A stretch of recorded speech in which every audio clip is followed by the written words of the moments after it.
Today is January 9th, 1998. The survivor's name is Frederick Wall. My name is Noni Ackman. We're conducting the interview in Bethesda, Maryland, in the United States, and we will be conducting the interview in English. Could you please tell us your current name and spell it? Frederick Wall. And your city of birthplace and spell it? Baden Baden in Germany. And your date of birthplace? June 7th, 1914. And your current age? 83 and a half. My father was a roving pharmacist. At that time, pharmacists went 1 year here, 1 year there, till they had enough experience. And he worked in a pharmacy in Frankfurt, which is next to Wiesbaden, and they somehow met, I don't remember how, and got married. And my mother's family was pretty well off, so with the dowry, my father could buy a pharmacy in Baden Baden. At that time, the number of pharmacies was very regulated, and only 2 pharmacies in the whole town of Baden Baden could be bought and sold, while the other pharmacies, there were another 4 in town, were handed to the next one in line by the government when the owner died or retired. So my father got this pharmacy in the center of town. It was a building that went back to the 1400s and still looks the same today. What were the Jewish leaders telling you to do about the Nazis? Nothing. There was not much organization, and or at least my parents didn't belong to anything. My father paid his dues to the synagogue, and in Germany the rule was anyhow that with your income tax there was a certain part you had to pay for religion, and that went to the synagogue. But in that town, since there was not much of a Jewish population, there was no organization. And if you go to the Holocaust museums, there's a picture there of the synagogue of Baden Baden burning, and a row of Jews being taken away. There's nobody amongst them whom I remember, but that was after the Kristallnacht. When did you realize that you needed to leave Germany? After I'd lost my job, you see. We were, I knew that I couldn't find any work anymore. I couldn't be on my parents' pocket, and I did everything I could to get out. I spent hours at the offices in Frankfurt to get a passport, because these 2 times I got into trouble at Hornberg, they were on record. And I had to explain them, and I had to explain them again. And eventually I found one official who took pity and said, yes, I'll give you a passport, you go to Greece as a student of archaeology. And so I left by the next train, just about. When was that? That in February 36. Had you tried to get out to other countries? No. Well, I couldn't think of any other country, and my older sister was already in Greece. So my parents naturally thought she shouldn't be alone, and that was a place to go if I could. And the excuse of being a student of archaeology was very fitting because in the humanistic gymnasium you were prepared for ancient Latin and ancient Greek, and as I say, the government officials also were interested in how come you got into trouble. So who went with you when you left? I went alone. And I remember it was quite a changed feeling when the train went across the Rhine in Strasbourg and I was in France. I couldn't understand the people who were talking in the compartment very well, but I was happy. We went to Marseille and I had a ticket for a ship from there to Athens. Could you describe the change in feeling that you had? Well, it was, you didn't have to watch what you were talking about or what you were saying, and didn't have to lift your right arm anymore. It was quite a change, and naturally, on the other hand, you were worried, what now? Because I had no basis for any occupation. I had 2 pairs of ski with me, and I had a typewriter. That one factory had given my father a typewriter I took with me. And I used that typewriter in Greece to go from one office to another and do correspondence. Could you describe the trip to Greece from Marseille? It was the Messagerie Maritime, French line. It was a big ship. There were a few hundred English people there with their bishop. They were on their way to the Holy Land. And from the second day on, they were all hanging over the rail, doing their dues to Neptune. And I think there were 3 of us at the dining room. The ship landed in Naples, but it was raining. And while in spite of the rain, many of the passengers went up to visit the ruins in Pompeii. I didn't have the money for that. I walked around a little bit in Naples. That was that. And then the boat went around the Peloponnesus to Athens. Why, I don't know till now why they didn't go through the Canal of Corinth, but I arrived in Piraeus, where my sister picked me up at the harbor. And the first thing I remember, I told her, how come you're wearing lipstick? We need to stop and change the tape. Could you describe your life in Athens? Oh, I was very busy in Athens because I had to make a living, and basically the 3 years in Athens were very enjoyable. I worked in various offices. The main job was in an engineering office where I had to keep the books in German and write German correspondence according to the dictation of the owner. I didn't know that he had another set of books in Greek for the taxes. And the books in German were for the suppliers. It was a real Greek business, let's put it that way.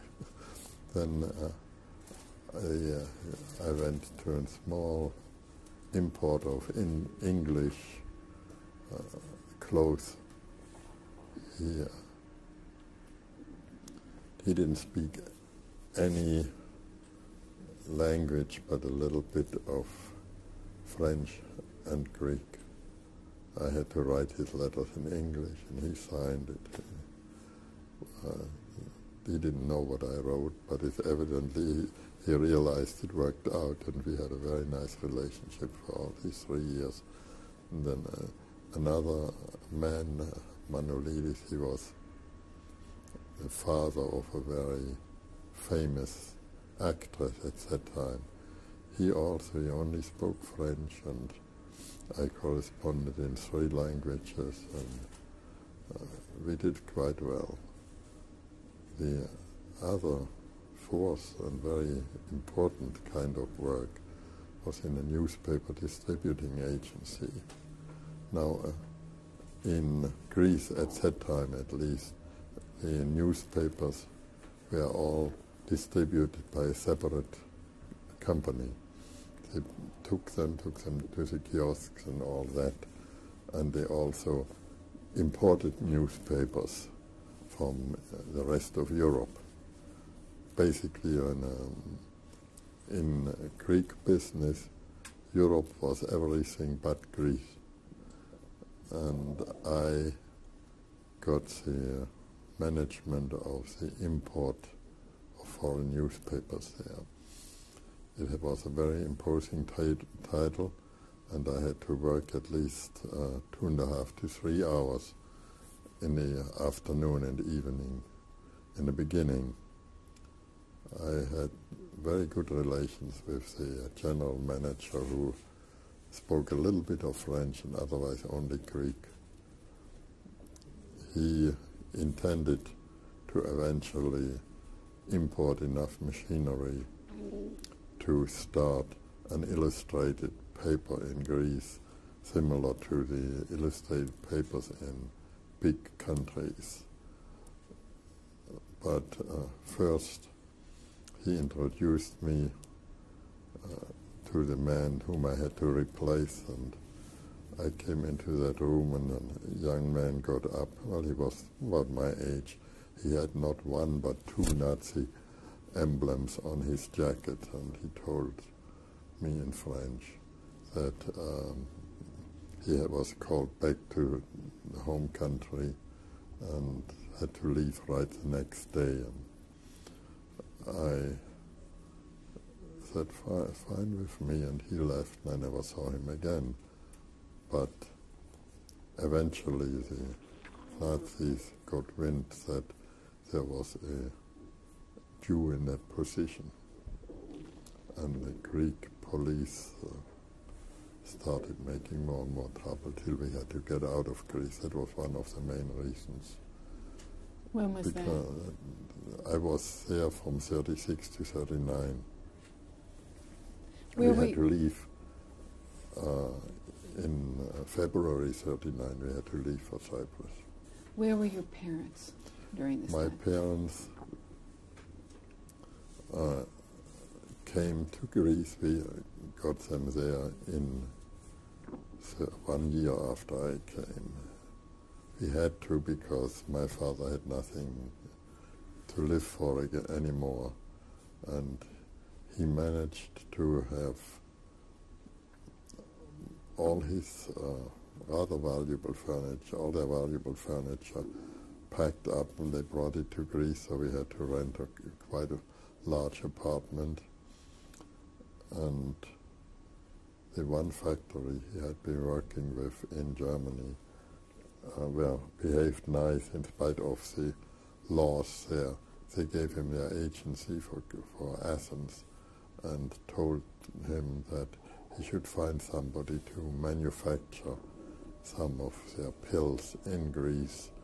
They also paid him for 1 year as agent, which was fortunate. Were they able to bring any money with them? No. The company was able to send them a salary every month, but that was it. They did not have any money to bring, for one thing. They just they used whatever they had to for the furniture and so. And my father roamed around Athens. One time he thought he had somebody, but at the end nothing ever came out of it. You were talking about having to leave Greece in Athens. Yeah. How did that come about? You see, I was manager of the newspaper agency, and one day the censor of Greek newspapers called my boss. That's quite a story, and told him, look, there's something unfavorable about the Greek royal family in the Berliner Tageblatt. It should not be distributed.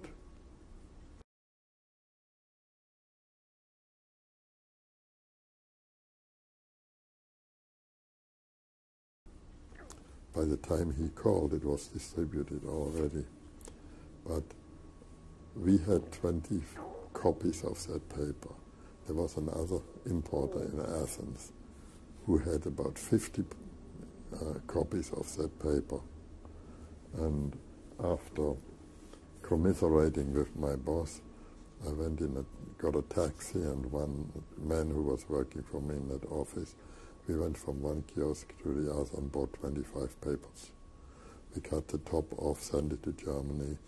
We never distributed this paper. So he was in the clear, and the other guy, the other office, was banned to an island because of lese majesty. But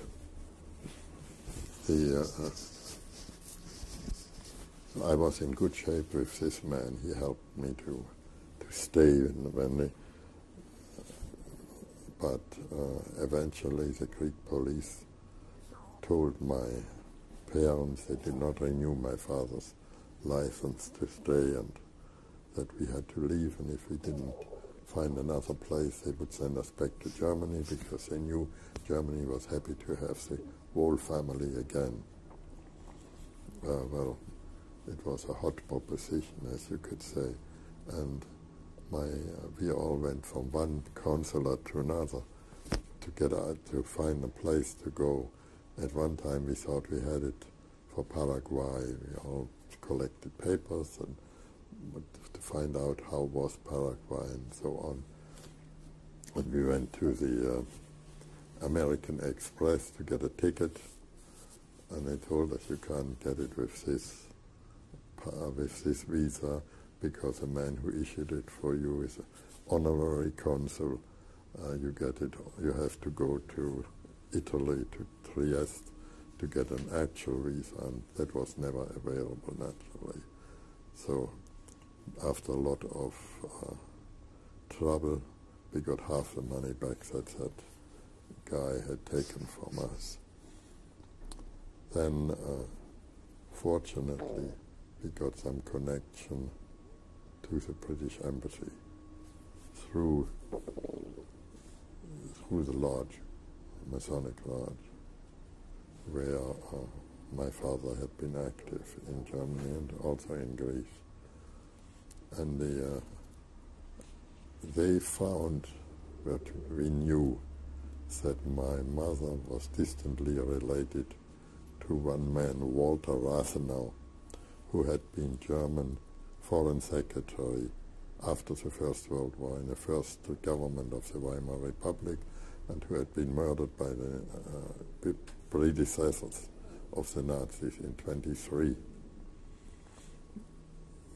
When the CID found that, they told the ambassador that his family are political refugees. And he told us we could go anywhere in the British Empire without any problem. That without any problem was not so, because the nearest place was Cyprus. We could go there, provided we could show £1,000 sterling per person to the government of Cyprus as proof that we were not going to be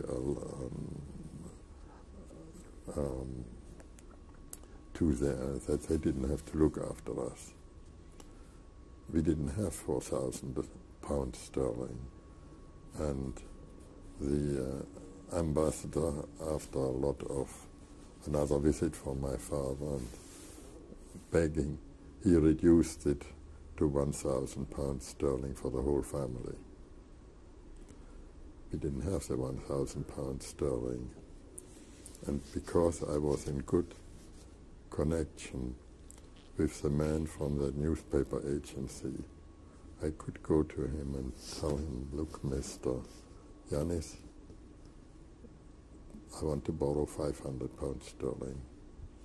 And he said, yes, provided you find somebody for the other £500. Now the man in the engineering office, with whom I also had worked for the whole 3 years, not always in good circumstances, so I went to him and I suddenly spoke to him in Greek. He realized that I knew more about his business than he thought I should. And he came through with the other £500. What was his name? That was Milton Pesnikidis. When we were later in Athens, the office was still there, but I didn't catch him. He was on vacation. We sent the £1,000 to Cyprus, and we went to Cyprus. We stayed half a year later when the government of Cyprus renewed our permit of residence. I sent them the $1,000 back. I don't think they ever had expected it. I never heard from them again, but it was a lucky break. So when did you go to Cyprus? We went to Cyprus in February '39, and that was my sister, my parents, and I. What is this a picture of? This is the pharmacy that my father owned for 25 years in Baden Baden, and the building goes back to, I think, around 1400. It hasn't changed. It is still the same today. We lived upstairs from the pharmacy for many years, and afterwards the upper floor was converted into doctor's offices, and we moved to a house that my father bought on the mountain outside of the city. Were you able, when you went back, to visit the house you lived in? I went to the pharmacy, yes, looked inside, and I even have a postcard showing how it looks today, and it looks the same.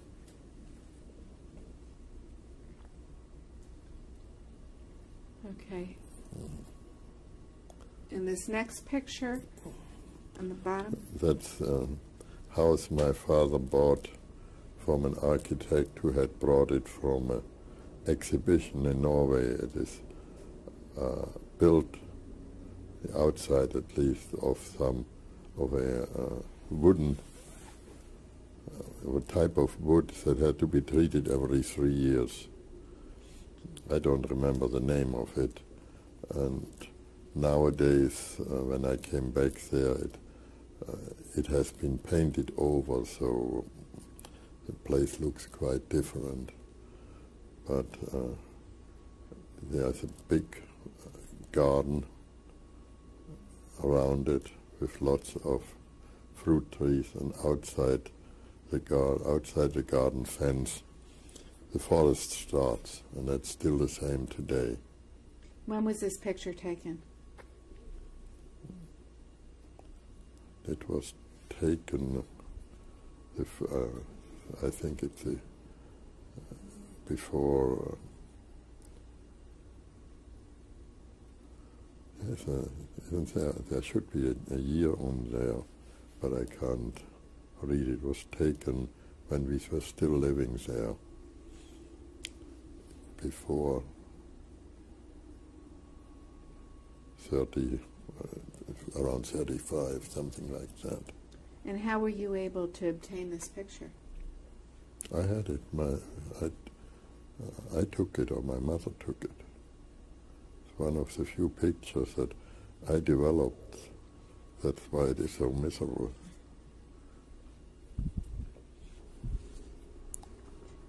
who is this a picture of? This is the family, or some of the family, in around 1924, 25, something like that. There's only, it would be on the right side of the picture, my uncle Albert. Next to him, my father's sister, Aunt Margot. It's actually the left side of the picture. Then there are two girls there. The shorter one is my sister Margot, and the taller one is my cousin Inge. Then there's my father, and the boy in the picture is Fritz. That's me. And when was this picture taken? I mean, not when, where? It's near Baden Baden on a walk. Get the signal. There you have my father. He's the one without hair. Then my mother and my father's brother, Uncle Kurt. And your father's name? My father's name is Julius. Then you have our dog, Arno. And Julius's last name? Wohl. And your My mother's? mother's Gisela Wohl. And my Uncle Kurt Wohl. And when was this picture taken? Around 34. No. Wait a moment. Around 1930, I would say. And where was it taken? Also in our garden, Baden Baden. And who is this, please? This is my picture in 1936, before I left Germany. And something you don't see here, the photographer had a clamp to keep my neck quiet, to keep me quiet, to take that picture, because he did not have a very modern equipment. And where was this picture It taken? was taken in Hornberg, where I was working.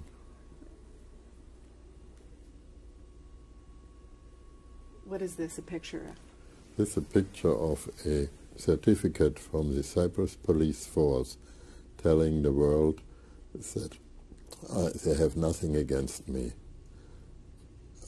I did not have any papers in Cyprus, so before leaving, I thought I better get something from the police, and that is what I got.